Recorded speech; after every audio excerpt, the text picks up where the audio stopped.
Magandang tanghali Luzon, Visayas at Mindanao. Narito na ang nagkakaisa at pinakamalawak na pagbabalita. Sa pangunguna ng Presidential Communications Office na kinabibilangan ng Philippine Information Agency, Philippine News Agency, Presidential Broadcast Service, IBC at PTV, mula sa IBC 13, ako po si Princess Jordan.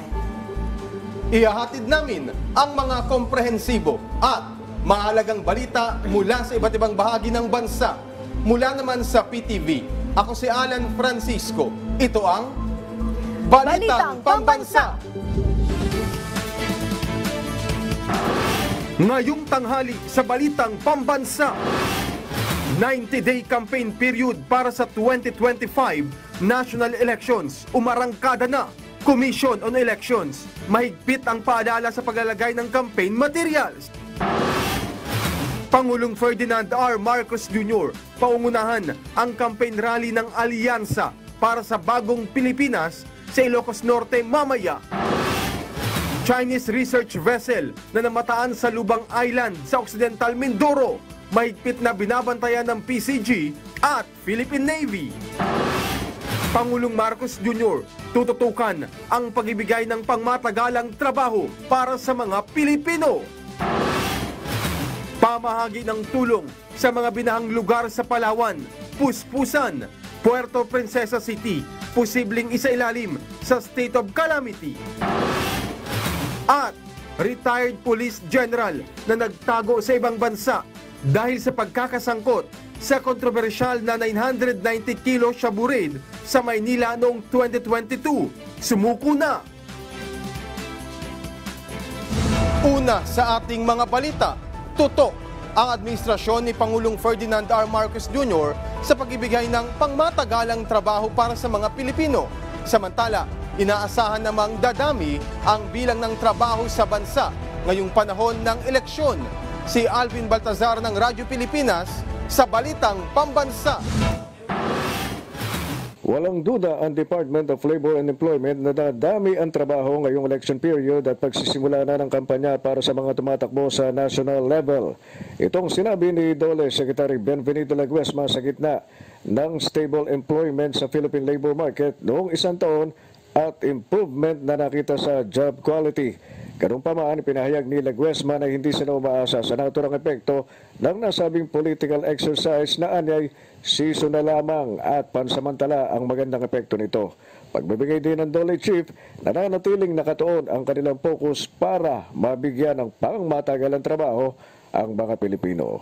We are not banking solely na dahil may political exercise, dadami ang trabaho. Dahil alam naman natin, pansamantala lamang yun eh. Ang gusto pong makita ng pangkasalukuyang administrasyon, pangmatagalan na trabaho. Kung pag-uusapan naman ay unemployment rate, sinabi ng National Economic Development Authority na napanatili nitong nasa 3.1% noong isang taon na katulad ding naitala noong 2023. Ayon kay NEDA Undersecretary Rosemary De Leon, pinakamababang unemployment rate ito mula noong 2025. Pati ang tinatawag na underemployment rate ay bumaba din sa 10.9% noong 2024 mula 11.9% noong namang 2023. Isa niya itong indikasyon, sabi ni De Leon, na tumataas din ang kalidad ng mga trabaho sa bansa, gayong nababawasan ang bilang ng mga tao na may trabaho pero naghahanap pa ng ibang pagkakakitaan o dagdag na oras ng trabaho. The country's unemployment rate remained at 3.1% in December 2024, which is actually the same rate that it was in December of 2023. And this is actually the lowest since 2005. So ibig sabihin, if we have 1,000 individuals in the labor force, meron tayong nakikita na 31 lamang sa kanila ang walang trabaho. Ang ganitong achievement ay refleksyon, sabi ng NEDA, ng progreso ng mga estratehiyang binalangkas sa Philippine Development Plan 2023 to 2028. Pagpapakita rin niya ito ng patuloy na pagunlad sa ekonomiya tungo sa paglikha ng mas marami at mas maayos na oportunidad sa trabaho para sa mga Pilipino. Para sa Balitang Pambansa, Alvin Baltasar ng Radyo Pilipinas.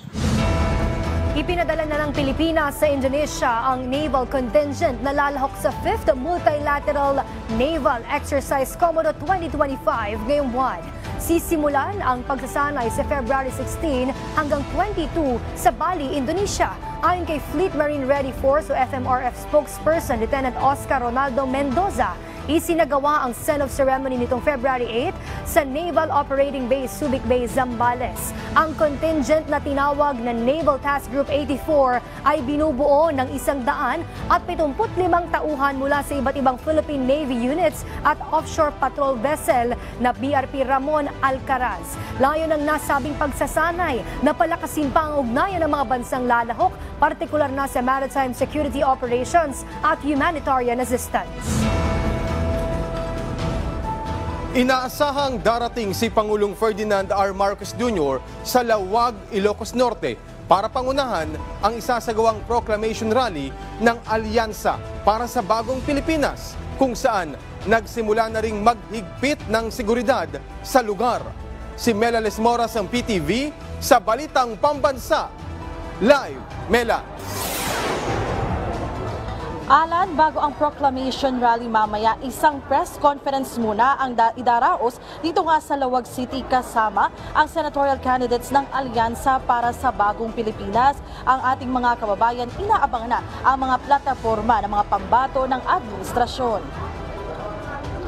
8 oras na bumiyahe ang grupo ni Raimundo para lamang masaksihan ang proclamation rally ng Alyansa para sa Bagong Pilipinas ngayong araw dito sa Lawag City, Ilocos Norte. Galing pa sila sa Isabela at matagal na raw silang taga-suporta ng pamilya Marcos. Kaya't kung sino ang i-endorso ng presidente, malaking bagay sa kanilang magiging pagpapasya para sa Hatol ng Bayan 2025. Nagkusap po kaming pumunta rito na umatin sa magaganap na rally ngayong araw na to. Ang gusto po namin madinig yung kapakanan ng bawat bayan sa amin. Yung agrikultura po ngayon ang mahirap na tugunan po ng mga small farmers po natin. Kaya kailangan po ang tugon ng ating pamahalaan para sa agrikultura, at the same time yung kampo natin yung sa education po. Mismong si Pangulong Ferdinand R. Marcos Jr. ang mangunguna sa aktibidad mamaya. Sa ngayon, mahigpit na ang seguridad dito sa Ilocos Norte Centennial Arena na siyang paggaganapan ng proclamation rally. Nakapaskil na rin ang mga tarpaulin ng 12 pambato ng Alyansa, kabilang na sina Congressman Erwin Tulfo at Camille Villar, incumbent Senators Bong Revilla, Francis Tolentino, Amy Marcos, Pia Cayetano at Lito Lapid, former Senators Panfilo Lacson, Tito Soto at Manny Pacquiao, Makati City Mayor Abigail Binay at dating DILG Secretary Benher Abalos. Pagsisikapan natin na manalo yung 12. Kung hindi naman natin pagsisikapan manalo yung 12, di dapat hindi na natin ginawang 12. Alan, kung makikita nyo nga sa aking likuran, no, anytime ay maaaring magsimula na itong press conference dito ng mga pambato sa para sa Bagong Pilipinas. Inaasahan natin na kumpleto yung 12 senatorial candidates ng Alyansa at inaaban nga natin yung magiging tugon nila sa iba't ibang usapin ngayon at maging yung paglalatag nila ng kanilang mga plataforma. At Alan, sa ngayon, no, inaabangan na rin natin yung proclamation rally mismo na gaganapin naman mamayang hapon. Alan? Maraming salamat, Mela Lesmoras ng PTV. Patuloy na pinag-aaralan ng Department of Agriculture ang questionableng pagtaas ng presyo ng baboy. Pabor naman ng ilang mamimili at nagtitinda sa paglalagay ng maximum suggested retail price sa baboy. May balitang pambansa si Vel Custodio ng PTV. Iaanunsyo ng Department of Agriculture kung matutuloy ang paglalagay ng maximum suggested retail price sa baboy sa loob ng 2 linggo. Patuloy pang pinag-aaralan ng ahensya ang dahilan sa likod ng questionableng pagtaas ng presyo ng baboy. Kasalukuyan kasi naglalaro ang presyo nito sa 370 hanggang 420 pesos kada kilo sa merkado, gayong nasa 240 hanggang 250 pesos per kilo lang ang farm gate price nito. Pareho namang pabor ang mga nagtitinda at mamimili sa paglalagay ng MSRP sa baboy. Siyempre mas mahalaga sa amin yung kasi kahit paano makakatulong ng sa pamilya. Mas gusto sa amin mababa, ma'am. para maraming bumibili. Kung sakaling madiskubre ng DA na may nangyayaring profiteering, itutuloy ng DA ang pagpapataw ng MSRP. Titignan din na ahensya ang profit margin sa value chain at hihingin din ang pananaw ng mga pork retailer at iba pang stakeholders. Samantala, maaari pang maibaba ng 52 pesos ang MSRP sa bigas pagsapit ng February 15 mula sa kasalukuyang 55 pesos. Kung babalikan, 58 pesos ang naunang MSRP ng bigas at target ng DA na ibaba pa ito hanggang 49 pesos sa Marso. Ang naturang inisyatibo ng DA sa pagpapababa ng presyo ng basic commodities ay alinsunod sa direktiba ni Pangulong Ferdinand R. Marcos Jr. para sa food security. Mula sa People's Television Network, Vel Custodio, Balitang Pambansa. Ilang munisipyo sa Palawan, lubog pa rin sa baha. Ang gobyerno patuloy na tumutugon sa mga nasalanta. Inirekomenda naman ng Puerto Princesa City Disaster Risk Reduction and Management Council na isailalim na sa state of calamity ang lungsod. Si Orlan Habagat ng PIA Palawan sa Balitang Pambansa. Naapektuhan ng share line at intertropical convergence zone nitong weekend. Batay sa inilabas na situational report na Emergency Operations Center ng Provincial Disaster Risk Reduction and Management Office kagabi, kabilang ang mga bayan ng Aborlan, Nara, Brooks Point at Sopronio Española sa lubhang apektado ng pagbaha. Umabot sa 961 pamilya na binubuo ng 3,290 individual mula sa 4 na munisipyo ang nailikas sa mga evacuation center sa kanilang mga lugar. Bukod dito, may 320 pamilya o 1,326 individual mula sa Aborlan ang lumikas at kasalukuyang nanunuluyan sa kanilang mga kaanak. Patuloy naman ang isinasagawang clearing operation ng PDRRMO katuwang ang mga MDRRMO ng bawat munisipyo sa mga kalsadang naapektuhan ng pagbaha at naipamahagi na rin ng Provincial Social Welfare and Development Office ang nasa 1,000 family food packs para sa mga evacuees ng bayan ng Aborlan at Nara. Tinatayang aabot sa 5 tao ang naiulat na nasawi sa probinsya dahil sa malawakang pagbaha. Ang 5 ito ay sakay ng isang van na inanod noong weekend sa Purok Tagumpay sa Barangay Inagawan, Puerto Princesa. Samantala, inirekomenda na ng Puerto Princesa City Disaster Risk and Reduction and Management Council na isailalim ang buong lungsod sa state of calamity dahil sa malubha itong naapektuhan ng pagbaha. Naisumiti na ang kopya ng resolusyon ng PDRRMC sa Sangguniang Panlungsod at inaasahang tatalakayin ito sa regular na sesyon ng Konseho ngayong araw. May nakahanda namang 86 milyong pisong Quick Response Fund ang pamahalaang panlungsod ng Puerto Princesa upang itulong sa mga pamilyang naapektuhan ng pagbaha sa lungsod kapag naideklara na ang state of calamity. Mula sa Philippine Information Agency Palawan, Orlan Habagat para sa Balitang Pambansa. Maraming salamat Orlan Habagat ng PIA Palawan. Ilan pang residente ang nagpaparescue sa Palawan dahil sa bahang dulot ng shear line. Ang pamahalaan naman walang patid ang tulong sa mga apektadong residente. Si Zef Bosongan ng Radyo Pilipinas para sa Balitang Pambansa. Umabot na sa mahigit 2,000 pamilya ang nasa evacuation center sa 4 na bayan sa Palawan dahil sa nararanasang pagbaha roon. Kaya naman ang Provincial Disaster Risk Reduction and Management Office ng Palawan nagsasagawa na ng rapid damage and needs analysis para makapagpaabot ng tamang tulong sa mga apektadong residente. Tuloy-tuloy po ang mga operations na ginagawa at yung pamimigay po ng mga LGUs, ng mga MDRRMOs at ng mga barangay as well as yung augmentation na pinoprovide ng provincial government ay nagpapatuloy hanggang sa ngayon. Sa ngayon, may ilang residente pa rin ang nagpaparescue sa mga otoridad doon. Kaya payo ng PDRRMO, lumikas na lalo kung nasa landslide at flood-prone areas. This morning, wala po masyadong ulan at talagang tayo po ay patuloy pong nagsasagawa po ng coordination and also yung may mga personnel pa rin po tayo naka-standby para po sa possible rescue operations. Mula sa Radyo Pilipinas, Zef Bosongan para sa Balitang Pambansa. Sa ating lagay ng panahon, makararanas ng pag-ulan ang malaking bahagi ng bansa, dulot yan ng shear line at easterlies. Kumuha tayo ng update kay Pag-asa Weather Specialist Lori De La Cruz. Magandang tanghali po. Magandang tanghali sa lahat ng ating mga tagapakinig. Patuloy pa rin nakaka-apekto ang shear ngayon sa Southern Luzon at Visayas. Nagdudulot pa rin po ito ng mga pagulan sa halos sa buong Kabisayaan, Bicol Region, Mimaropa, Quezon at Aurora. Kaya patuloy natin pinag-iingat ang ating mga kababayan doon dahil nariyan pa rin po ang banta ng mga pagbaha at pagbuhon ng lupa. Samantala sa Caraga, Davao Region, maulap din sa Paurin na may mga pagulan at pagkidlat pagkundi dahil sa easterlies. Sa Kamaynilaan, Silayan Valley, Cordillera, sa natitirang bahagi pa ng Central Luzon at Calabarzon, maulap din at may mga pagulan na posibleng ma-experience dahil po sa aminan. The rest of the country generates your weather with some localized thunderstorms in the afternoon or evening.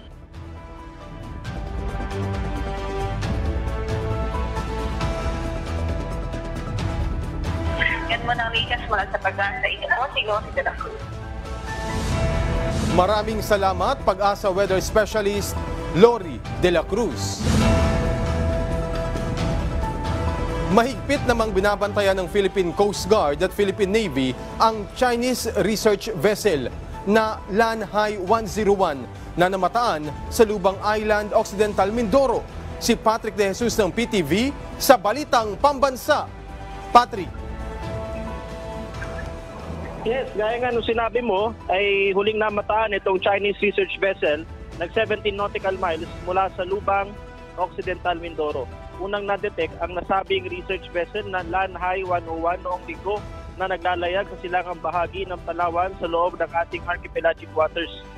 Kaagad namang idineploy ang barko ng Philippine Navy na BRP Andres Bonifacio at isa pang barko ng Philippine Coast Guard na BRP Melchora Aquino para magbantay. Maayos naman daw na sumagot ang Chinese research vessel at sinabing ang kanilang rerouting ay dahil sa masamang kondisyon ng dagat sa kanlurang bahagi ng Palawan at tiniyak nilang susunod sila sa Right of Innocent Passage. Sabi ng Navy, nanggaling sa Port Klang sa Malaysia ang Chinese research vessel at pabalik na ng Shandong, China. Siniguro ng AFP na nanatiling nakabantay para masiguro ang kaligtasan ng ating karagatan. Noong nakaraang linggo, matatandaan na pumasok din sa archipelagic waters sa Pilipinas ang 3 PLA Navy warship. Yan ang pinakuling ulat. Balik sa iyo, Alan. Maraming salamat, Patrick De Jesus ng PTV. Paulit-ulit naman ang paalala ng COMELEC sa mga kandidato at mga taga-suporta nito na huwag maglagay ng mga campaign material sa mga pampublikong lugar dahil ito ay ipinagbabawal. Sa programang Mike Abe Live, sinabi ni COMELEC spokesperson John Rex Laujanco na tinatanggal ng COMELEC ang mga illegal campaign o posted materials o yung mga unlawful campaign materials. Kukuhanin nila ito at pagpapaliwanagin ang mga kandidato bilang bahagi ng due process. Sakaling hindi aniya katanggap-tanggap ang dahilan, maaaring magsampa ang COMELEC ng 2 kasong administratibo sa kandidato o disqualification o kaya naman ay election offense case na isang kasong kriminal. Alinsunod naman sa batas, sinabi ni Laujanco na may tinatawag na citizen's arrest o yung kapangyarihan ng isang citizen na arestuhin ang isang gumagawa ng krimen sa kanyang harapan, gaya ng vote buying at iba pa.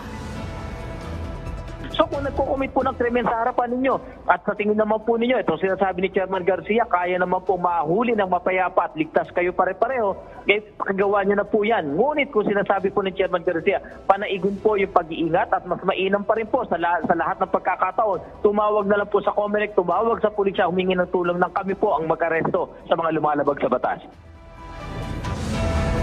Kasabay ng unang araw ng pangampanya para sa 2025 national elections, tiniyak ng National Capital Region Police Office na handa ang kanilang kapulisan para tiyakin ang mapayapa at ligtas na halalan. Sa programang Mike Abe Live, sinabi ni NCRPO Regional Public Information Officer Police Major Hazel Asilo na mahigit 300 checkpoints ang kanilang isinasagawa araw-araw na tinatauhan ng 2,400 police personnel. Ito'y para sa security measures at pagpapaigting ng police visibility kasabay ng nalalapit na hatol ng bayan 2025. Maliban dito, patuloy rin ang kanilang koordinasyon sa mga supporters sa mga kandidato para sa inaasahang dagsa ng mga tao para mag-rally upang masiguro na may sapat na kapulisan sa mga lugar na pagdarausan ng mga aktibidad.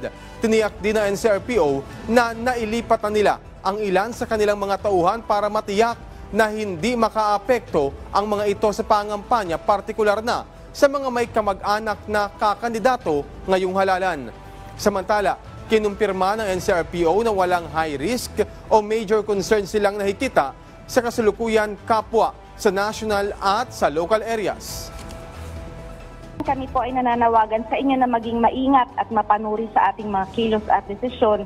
Ang ating pong kaligtasan at kaayusan ay nasa ating mga kamay at mahalaga po ang ating pagkakaisa upang panatili ang kapayapaan sa ating komunidad. Hinihikayat po namin ang lahat na maging mahinahon, mapagbantay at makipagtulungan sa ating kapulisan. Ang retired police general na nagtago sa ibang bansa dahil sa pagkakasangkot sa 990 kilos ng shabu na nasabat sa Maynila noong 2022, sumuko na sa CIDG. Si J. Mark Dagala ng Radyo Pilipinas sa Balitang Pambansa. J. Mark. Kinumpirma ng Philippine National Police na nakabalik na ng bansa at sumuko na sa mga tauhan ng Criminal Investigation and Detection Group si retired Police Lieutenant General Benamin Santos. Si Santos ay una nang napaulat na lumabas ng bansa matapos masangkot sa pagkakasabat ng may 700 at 70 kilo ng shabu sa ikinasang raid ng PNP Drug Enforcement Group o PDEG sa lungsod ng Maynila noong 2022. Ayon kay Police Regional Office 3 Director at Concurrent PNP Spokesperson Police Brigadier General Jean Pardo, mag-aalas 5 kaninang umaga nang dumating sa NAIA Terminal 1 itong si Santos na dating nagsilbi bilang Deputy Chief PNP for Operations. Personal siyang sinalubong ni CIDG Director Police Brigadier General Nicolas Torre III at dooy iniain kay Santos ang warrant of arrest dahil sa paglamag sa Republic Act 9165 at isinailalim rin sa booking procedure. Agad naman dinala si Santos sa Manila Regional Trial Court para isauli ang warrant at doon ay pinalaya rin matapos makapaglagak ng piyansa.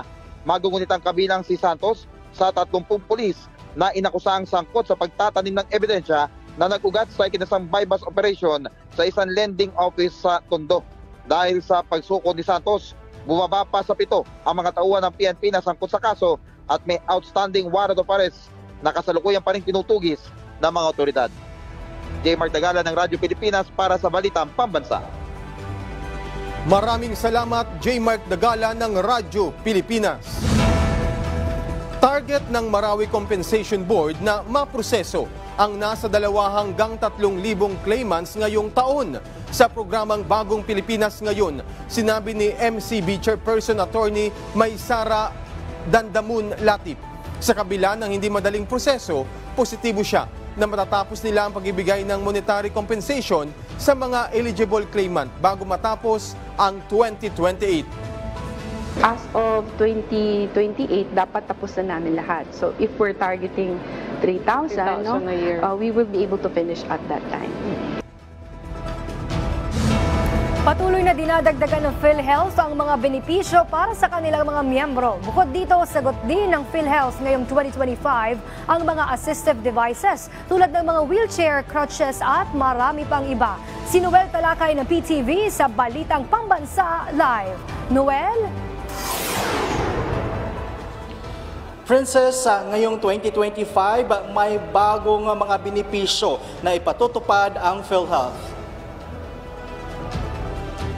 Sinabi ni Dr. Bernadette Silico, Vice President ng PhilHealth National Capital Region at Rizal Province, na may 4 na mga bagong benepisyo na pwedeng i-avail ang ating mga kababayan.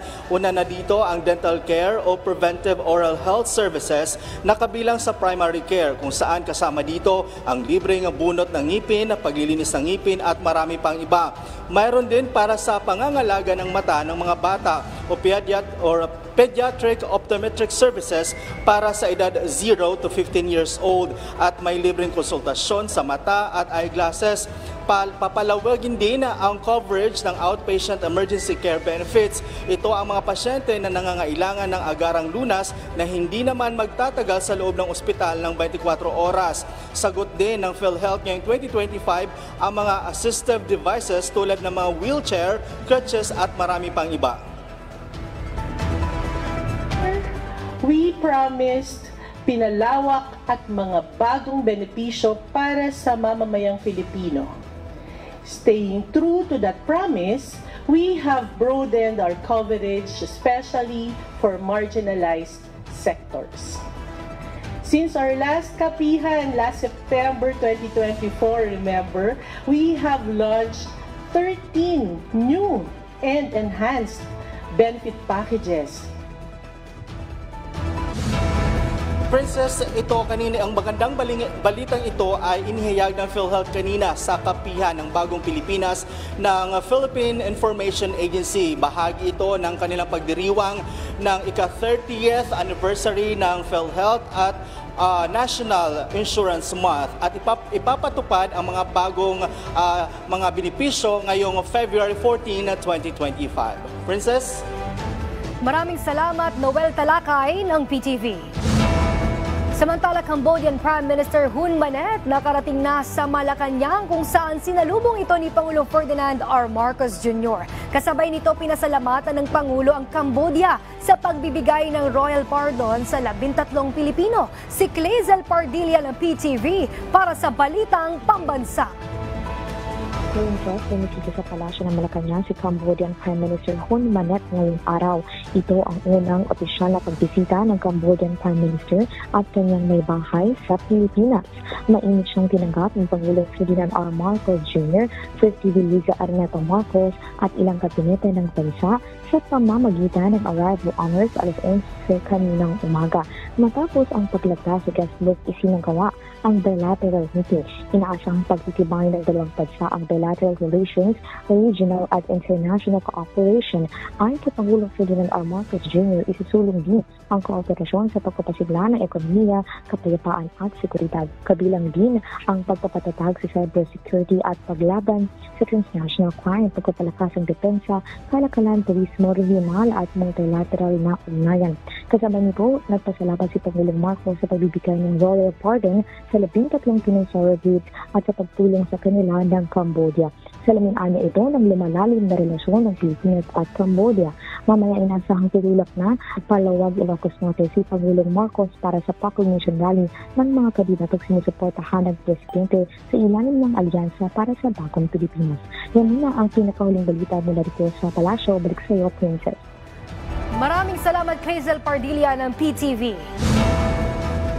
Pinasinayaan ang fishport sa Batan, Aklan. Inaasahang magpapalakas sa kita ng mga mahingisda sa naturang bayan. Si JP Hervas ng Radyo Pilipinas Iloilo sa Balitang Pambansa. Malaking tulong sa mga mangingisda ng Batan, Aklan ang pinasinayaang magpag-ong fishport. Ayon sa Department of Agriculture, Western Visayas, mapapalakas nito ang fishing activities at accessibility sa merkado ng mga mangingisda sa naturang bayan. Inaasahan din na malaking tulong ang fishport sa pagpapalakas ng industriya ng talaba at tahong ng Aklan. Bukod sa Batan, nakikita ring pakikinabangan ito ng mga mangingisda ng mga karatig bayan ng Altavas, Balete at Banga. Ang proyekto na nagkakalaga ng 12 milyong piso ay pinunduhan sa ilalim ng Philippine Rural Development Project, I-Build Subproject ng DA. Mula sa Radyo Pilipinas Iloilo, JP Hervas para sa Balitang Pambansa. Samantala, abangan sa programang Bagong Pilipinas ngayon. Tatalakayin naman ni MRT3 General Manager Oscar Bongon ang mga plano at proyekto ng ahensya, partikular na ang patuloy na paghahatid ng magandang serbisyo sa mga pasahero ng MRT. Susunod na yan, kaya tutok lang dito sa inyong pambansang TV, ang PTV. At dyan po nagtatapos ang 30 minutong ulat sa bawat sulok ng bansa. Samahan nyo kaming muli mamayang alas 6 ng gabi para sa updated at pinalakas pang balitaan. Mula sa PTV, ako si Alan Francisco. Ito ang pinalawak na puwersa sa pangunguna ng Presidential Communications Office, kabilang ang Philippine Information Agency, Philippine News Agency, Presidential Broadcast Service, IBC at PTV. Mula sa IBC 13, ako naman po si Princess Jordan, hatid sa inyo ang komprehensibong paghimay sa mahalagang usapin dito lang sa Balitang Pambansa.